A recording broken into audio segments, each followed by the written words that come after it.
Now what we're going to do is approach understanding the self through a different vehicle.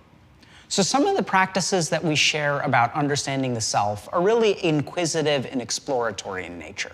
They're not really so much about noticing things as they are about asking yourself questions or looking inside yourself. And remember that there are different kinds of minds that respond to different kinds of meditation. So for some people, inquisitive practices are fantastic.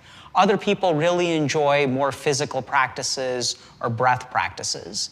And some people really enjoy the grounding influence of the indriyas or the sense organs. So some people really, really love to do like mindful listening or sort of trataka or something using a particular sense organ. So now what we're going to do is sort of combine a couple of these things. So we can start to explore the self, but the way that we're going to explore the self is actually via our sense organs or indriyas. So I want you guys to stop for a second and think a little bit about how you normally conceptualize what you are and what the outside world is. Usually the dividing line between you and the outside world are the sense organs or indriyas. Right? So I hear something out there, the hearing happens here, and the sound happens out there. So the first thing that you've got to do to really be able to do this practice is be able to appreciate and notice that sounds are outside me and I am sort of inside me. This is, if you guys are looking for a good way to kind of learn how to do this, we have a couple of meditations like the rotating sound awareness meditation or rotating sight awareness meditation that really can sort of train you in paying attention to different sounds or sights. So let's kind of start by kind of closing our eyes, and I want you all to notice that sounds are outside you. And then what we want you to do is actually pay attention to the faculty of hearing. So don't focus on a particular sound, but notice that you have this ability to hear. And so sometimes what I'll tell people to do is when they are in a noisy place, don't listen to the sounds or pay attention to the sounds. Pay attention to your ears and the fact that you're hearing different things. And so something subtle happens when you do that. When you really stop and pay attention to your ears, the sounds start to kind of blur away. You're not really attending to them. You're not really paying attention to them. But something else really happens that's actually really interesting, which is then suddenly the faculty of hearing moves from within you to outside of you. Because now you're over here and you're looking at the faculty of hearing. So suddenly hearing, or you can do it with sight or another sensation, becomes a part of the external world and is no longer you because you're sitting here looking at it. You can also do this with sight.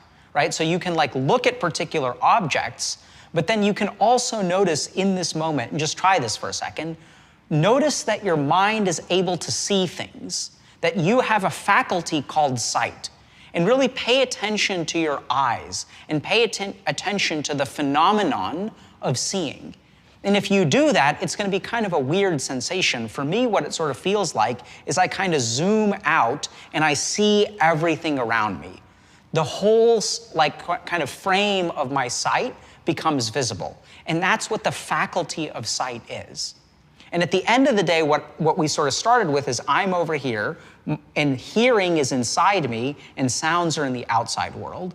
And what I'm actually doing is moving the faculty of hearing out here, and I'm still watching it from over here. And you can even go a little bit further or sort of take a different route. And if you think about words that you hear, sometimes words that you hear will create changes within your mind. So if I hear a particular word, I'll create an emotion of happiness or sadness, or I'll feel frustrated, or I'll feel elated. And it's kind of interesting because that's just, it's just a vibration. That's literally what sound is. It's just a frequency and wavelength of energy that's suddenly creating this disturbance within my mind. And so the next way to look at it is to kind of notice that, right? It's weird that I have this thing called my mind, and I have words out here, and I can pay attention to those words, and I'm in here. And then I have the faculty of hearing, which I used to think was a part of me, but is actually outside me. And then I have the consequence of the faculty of hearing or of the words that I listen to that create emotions within my mind.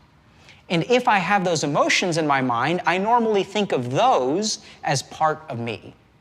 And so instead, what we can do is, as we notice the emotion, suddenly what are we and what is the emotion?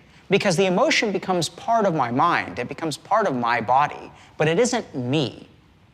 And I know it sounds kind of weird, but just pay attention to the language that I use. I am sad versus my mind is experiencing sadness. And so if I start talking about my mind, what is the possessive there? Who is the person that's doing the owning if the mind is the object that's owned? So it's kind of a weird technique, but I encourage y'all to kind of play around in it, sort of swim around in this idea of noticing a sound and then noticing the faculty of hearing and noticing the effect of the outside world on my mind. And the more that you kind of move between these concepts, the more you'll sort of separate from your false self, and the more you'll move towards your true self.